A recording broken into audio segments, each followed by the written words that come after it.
In 1453, one of the most important cities in the world was Constantinople. It was the capital of the eastern half of the Roman Empire, also known as the Byzantine Empire.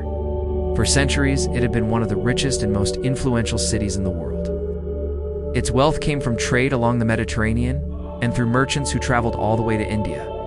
And its location on the Bosporus Strait between the Black Sea and the Mediterranean made it strategically vital. Whoever controlled Constantinople controlled the trade routes between the East and the West. And for 1,000 years, the Eastern Roman emperors had managed to keep it out of enemy hands, repelling attacks from Arabs, Persians, and Bulgars. But now, it was about to fall. It was under attack from the Ottoman Turks, a relatively new and aggressive Turkish kingdom, which had risen to power in the 13th century. By the mid-1400s, the Ottomans had taken most of the Byzantine Empire's territory, and now only Constantinople remained. In 1453, Sultan Mehmed II set out to capture it. The Ottomans laid siege to the city in April and immediately began bombarding it with cannons. The Byzantines had massive walls built around the city, but the Ottomans brought even bigger cannons. One of them, named Mogul Khan, which means tremendous, shot cannonballs the size of a house. These would smash into the walls, causing them to crumble and creating breaches big enough for the Ottomans to pour through. But that wasn't the worst of it. Another cannon called Basilissa fired explosive shells. These would land inside the city, causing even more damage and terrorizing the citizens. To make matters worse, another cannon named Sacca started rolling away. This wasn't like a scene from a movie. It was real life, and people were dying. The constant barrage of cannon fire weakened the walls. Then on May 29, 1453, disaster struck. A huge cannonball smashed into the wall by the Golden Gate.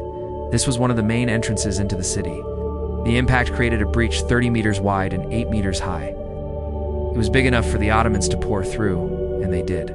Byzantine soldiers fought bravely, but there were just too many Ottomans. Soon, the Sultan's troops were inside the city. Constantinople had fallen, and with it, the 1,000-year-old Byzantine Empire had come to an end. The Romans had held out longer than anyone thought they would. But in the end, they were no match for the Ottomans and their big guns. After taking the city, the Ottomans massacred thousands of Byzantines. They killed the emperor's family and most of the city's leadership. Those who survived either converted to Islam or faced death. Over the next few decades, the Ottomans would conquer more and more of the Balkans. By the end of the 15th century, they controlled all of modern-day Turkey, as well as parts of Greece, Bulgaria, Serbia, and Hungary.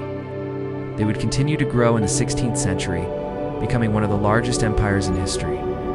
But let's get back to 1453. The fall of Constantinople not only marked the end of the Byzantine Empire, it also helped kick off the age of exploration. See, when the Ottomans took the city, they also got control of the trade routes that ran through it. This meant that European merchants could no longer travel to Asia over land. They had to find another way, so they began exploring the Atlantic Ocean. Soon, Portuguese ships were sailing around Africa, and Spanish explorers were crossing the Caribbean.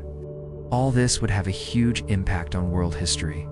The fall of Constantinople is a turning point in world history. It marked the end of the ancient world and the beginning of the modern world. It led to the rise of the Ottoman Empire and the age of exploration. To learn more about these topics, check out the series in the description below.